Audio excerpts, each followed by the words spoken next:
y'all, welcome to my channel where I try out recipes and let you know if they are worth your time and money. Today we are going to be trying out a recipe for chocolate peanut butter swirl muffins. It says that it should only take 35 minutes from start to finish, which we'll see if that happens. I'll start the clock and let you know by the end of it if it was actually 35 minutes. For this recipe, I'm going to be needing all-purpose flour, granulated sugar, unsweetened cocoa powder, baking powder, salt, buttermilk, or if you don't have buttermilk, which I do not, you can use milk with a tablespoon of vinegar or lemon juice. I will be using the lemon juice mixture, vegetable oil or melted butter, 2 large eggs, vanilla extract, creamy peanut butter, and chocolate chips.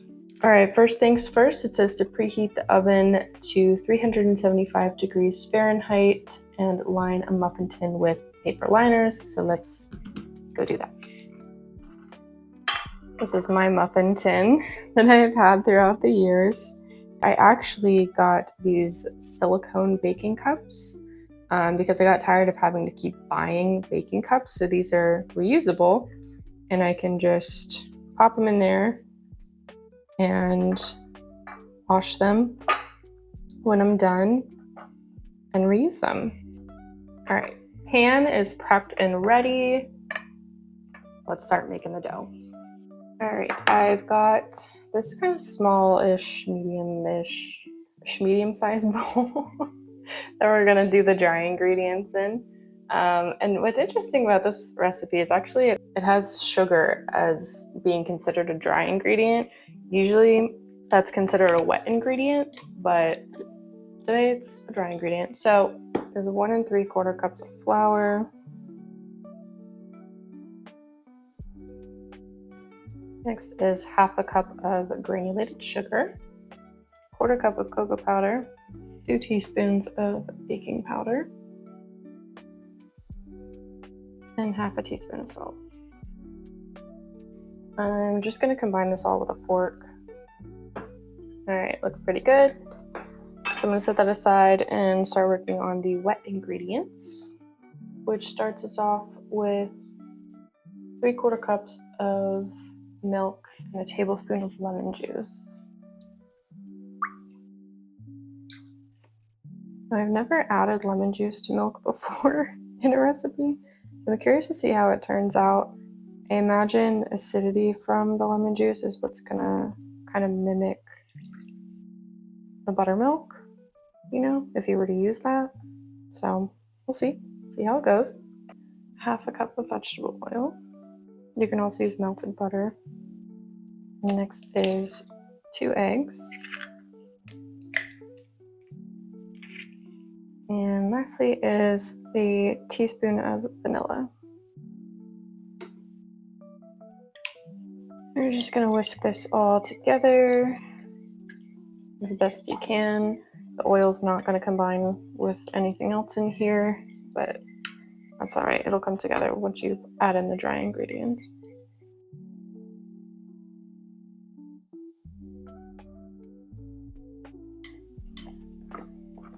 Now we're gonna add in the chocolate chips, which I feel like you can just put in as many as your heart wants. And we'll just mix them in there. So I'm gonna set this aside and bring out our lined muffin tin. Scoop the batter into here.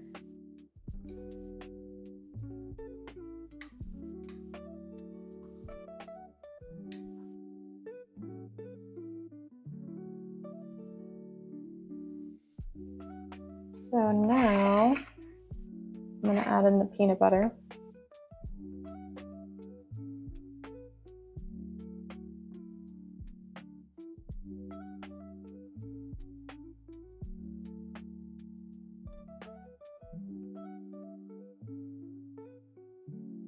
Just going to take a chopstick and swirl it all together. And we're just going to pop these in the oven for 18 to 20 minutes. Into the oven we go. They are done baking now, which I was a little surprised that they split open, but then again, it's probably just due to the peanut butter in there, with it being a different consistency and all that. Because in the picture on the recipe, they were not split open like this. But you know, it is what it is. I don't mind a split muffin. Let's get a little close up on these, shall we? I do really love the marbling effect though, I will say.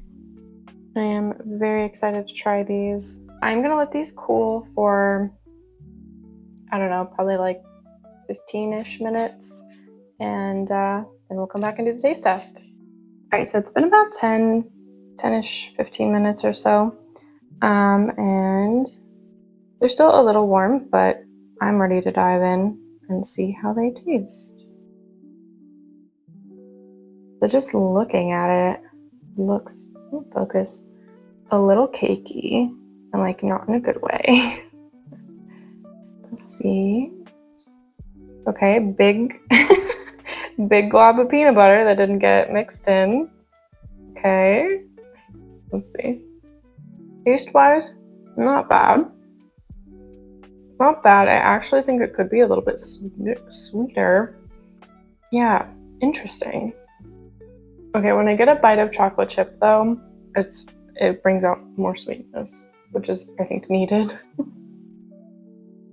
But there is like a very cakey texture to it, and not like cakey, but like it's really hard to describe. Almost dry, but it's not dry. This is so interesting. Well, let's clear this out, clean up a bit, and I'll give you my final thoughts. All right, so final thoughts on the chocolate peanut butter swirl muffins.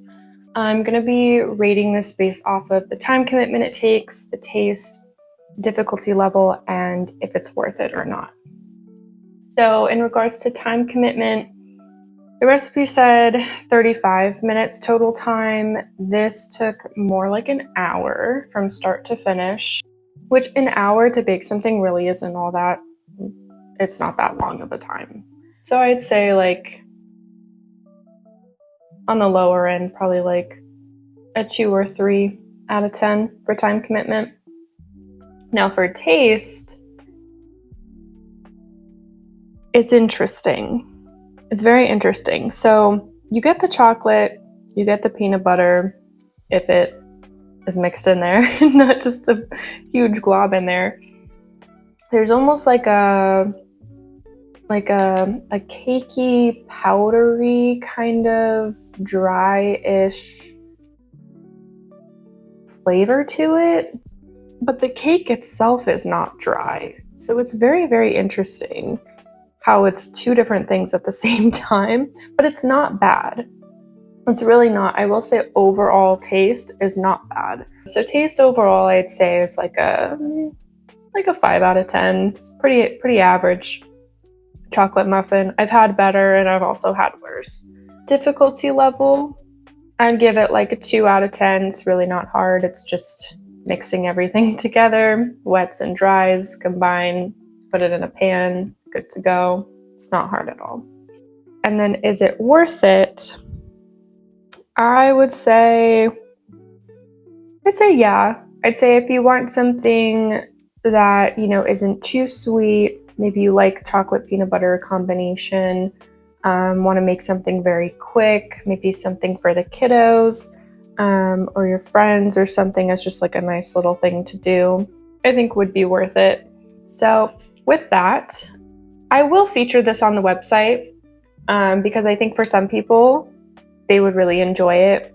For me personally, I found it a bit average, but that doesn't mean it's not good. You know, it's just not like phenomenal, but it's still good. So I'm still gonna feature it on the website. You will still be able to find it at buonabakes.com if you want to try it out yourself.